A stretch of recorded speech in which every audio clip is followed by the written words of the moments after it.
Morning, Romeo. How you doing today? Well, John, I've been better, but I'm hanging in. How much did your decision to go for two have to do with the confidence you had in Watson and how well he was playing? Well, it had a lot to do with it. The offense, second half, they came out and they were moving the ball well, and we got ahead in the game, and we were making plays, and then we were down there close, so felt like that we had a great opportunity to put the game away if we could get that 2-point conversion. You have another one, John? I do. Your run defense, you've coached some great run defenses with the Texans. You've been as high as third in the league, and now you're last again. What has gone wrong since the 10th game of last season, and what can you do to not make as many mental mistakes and, of course, physical errors? Well, John, we're trying to figure that out, and we're meeting on that today. And during this week, we'll see if we can come up with a better plan than what we have. Maybe we have to cut back on some of the things that we're doing to keep the mental errors to a minimum. And then the physical part of it, I think we have guys who can play physical football. Sometimes we don't always do it. But so we have to focus on those two areas and see what we can come up with. Brandon? Hey, good morning, Romeo. Good morning. Hey, so what can you say about Bradley Roby's play? I know he got y'all's first interception of the season yesterday, and even on that play with A.J. Brown, he was all over him. What have you thought of Bradley Roby this season? Well, Roby's been pretty consistent as far as his coverage is concerned. He's a good cover guy, and we usually put him on what we consider to be the best receiver, and he's done a decent job this year of shutting that guy down, or maybe not shutting him down, but they don't throw to that guy as much, because he is competitive and usually he's on the guy. Every once in a while he'll miss the leverage or be a step or two out of position and the guy make the catch on him. But overall, I think he's done a nice job versus the guys he's been assigned to cover.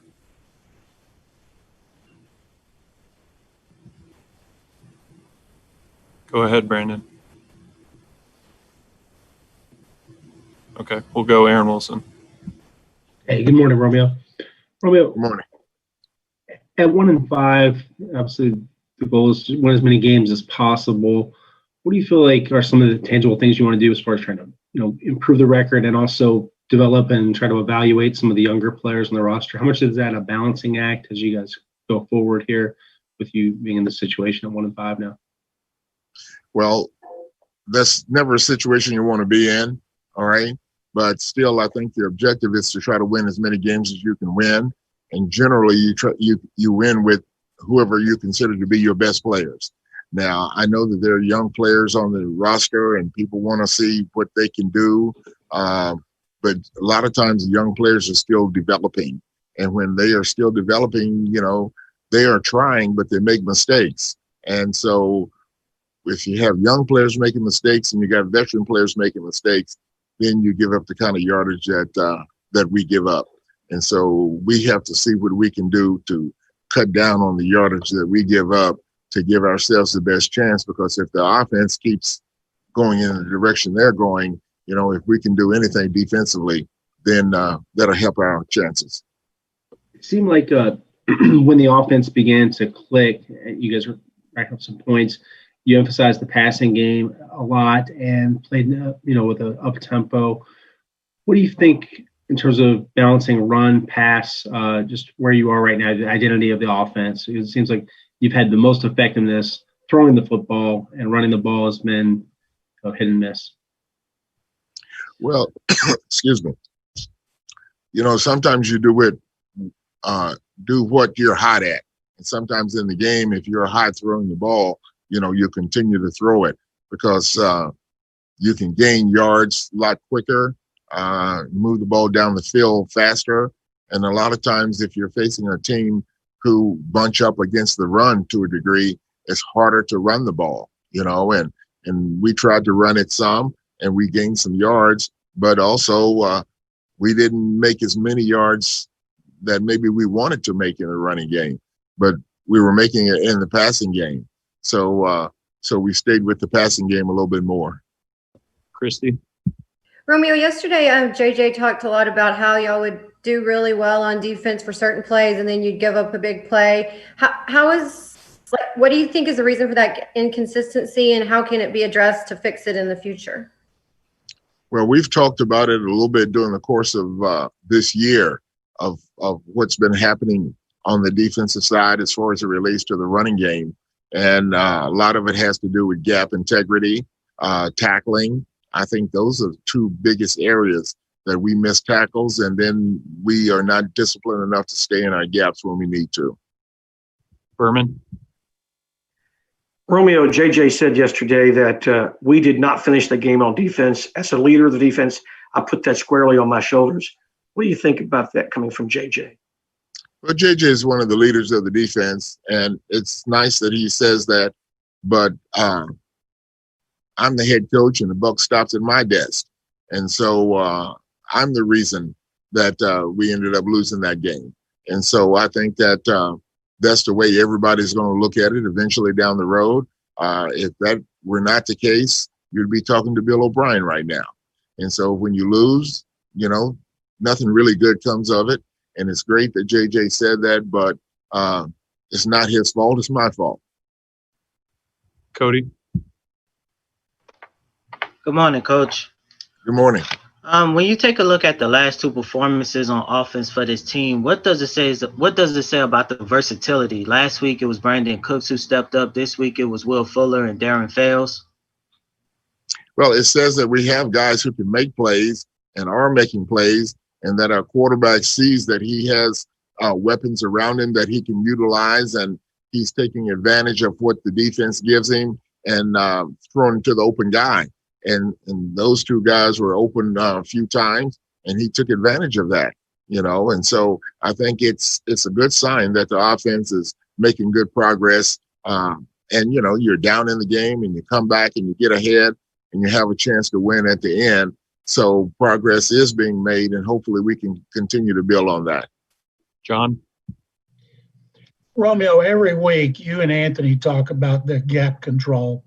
Is that mental, or are they getting knocked out of their gaps by the blockers? Well, a lot of it is mental. Sometimes if you're in that tough situation, John, and you got a double team, for instance, and if you are light of size and trying to stay at the line of scrimmage versus that double, it's hard, it's tough. And so if you're not mentally strong, you have a tendency to want to get off the block. And sometimes our guys have that tendency to want to get off the block, whether it's a double or whether it's a single. And many times when it's a single, it has to do with where the runner is. And if they think they can make the tackle, then they'll get off the block to try to make the tackle. But then when they do not make the tackle, that opens up the seam to give a good runner an opportunity to get started. And like we talked about during the week, with the runner Henry that we were facing, if you get out of the gap and he gets to the second level, then that's when he becomes really dangerous. And I think that's what we saw yesterday. Aaron? Romeo, how is Darren Fells, what he's done for you? What do you think of his season and just, his ability to be a target for Deshaun? Well, I think he is having a really good season, and he's a big target, and he can do something with the ball after he catches the ball. And he is good in the locker room. He's a good teammate. He does what's asked of him, doesn't seem selfish at all. And so I think that having him on the team is good for us. Vernon went back in the game after it looked like he had dinged up. How is Vernon and Lonnie Johnson today? Did you have an update on them, either one? What happened with them and just kind of where they are, their status?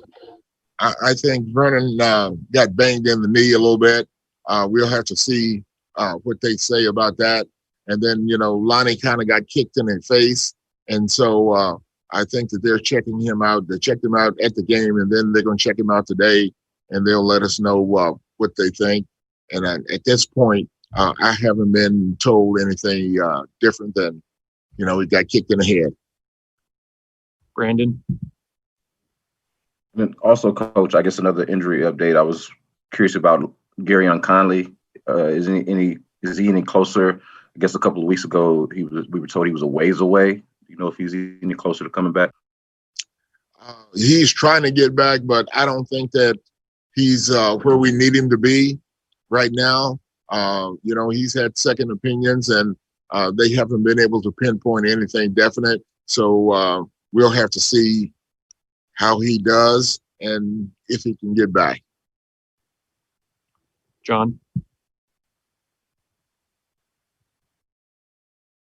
Sorry.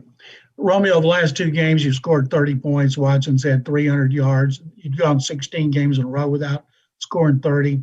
How much of your offense right now is to do with Deshaun and the way he's finally meshing with all these new receivers?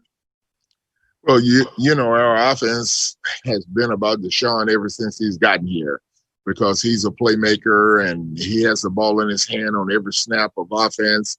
And he can dish it to whoever he needs to dish it to. And then when he gets in trouble, he's able to get out of trouble, with his feet and his instincts. So I'm excited that he's gotten 300 yards 2 games in a row, and hopefully we can keep that rolling and keep him active, because I think he gives us a good chance. You have another one, John? I was going to ask you one more about now that you've had a lot of time to think about that 2-point conversion, and obviously you wanted to win with or lose with on Watson having a ball in his hands. Do you have any regrets, or if it came up, would you do it again the same way? No, John, I think I would do it again, because you know what? You're on the road against a division opponent who is undefeated. And if you could get a 2-point conversion, you shut the door on them and you win the game. And I think that when you have that opportunity, if you want to win the game, you go ahead and you try it at that time. And so we had a guy open. Unfortunately, the ball got tipped and we didn't make it. And then, they were able to put it into overtime and they got the coin flip and then they win the game. But I would do it again, because I think it was a good choice. We'll go last one for Brandon. All right, Coach, since John asked one about yesterday, I'm going to ask one more about yesterday. What about the A.J. Brown touchdown at the end, toward the end of regulation? Do you think maybe a timeout would have been good there for the defense, or did you just kind of? I mean, were you surprised that they didn't spike the ball? First of all, did you think they were going to spike the ball, and were you maybe surprised that they went with a play there? Well, you know what, their offense, they feel good about their offense and what it can do. And in watching tape in these situations, they've had the ball and they drive it down and they try to get points on the board. I thought with Brown, we had pretty good coverage on the guy. And sometimes they don't see the same thing I see. But when they make the call, they make it, and there's not much I can do about it. But we're just going to try to keep competing and see if we can get a win. Okay, thanks, Coach.